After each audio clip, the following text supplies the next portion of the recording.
Hello সবাই, কেমন আছো? আশা করি সবাই খুব ভালো আছো। আজ আমরা গিয়েছিলাম ইকো পার্ক, সঙ্গে আমার এই দুই বোন, এদের দুজনকে নিয়েই বেরোনো। প্রায় 1 ঘন্টা জার্নি করার পর অ্যাটলিস্ট আমরা ইকো পার্ক এসে পৌঁছালাম। এরপর ওখানে দাঁড়িয়ে কিছু ফটো তোলা হলো। তারপর চলে গেলাম আমরা পরের জিনিসটা দেখতে। এই দুজনকে এসে জিজ্ঞাসা করলাম কেমন লাগলো, দুজনেই বললো খুব ভালো লাগলো। এরপর তাজমহলের দিকে এগোলাম, খুব সুন্দর ছিল, ওখানেও কিছু ফটো তোলা হলো। প্রায় 1টা বাজার পর আমরা ভাবলাম কিছু খাওয়া যাক। খাওয়ার দাওয়ার খেয়ে গল্প গুজব করে তারপর চলে গেলাম আমরা লেকের দিকে। মধ্যিখানে রাস্তায় যেতে যেতে দেখি একটা ট্রেন গাড়ি রাস্তার উপর দিয়ে যাচ্ছে।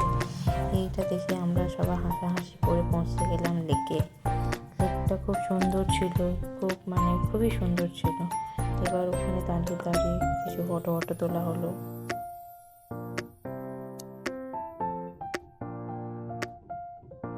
এরপর বাড়ি থেকে রওনা দিলাম।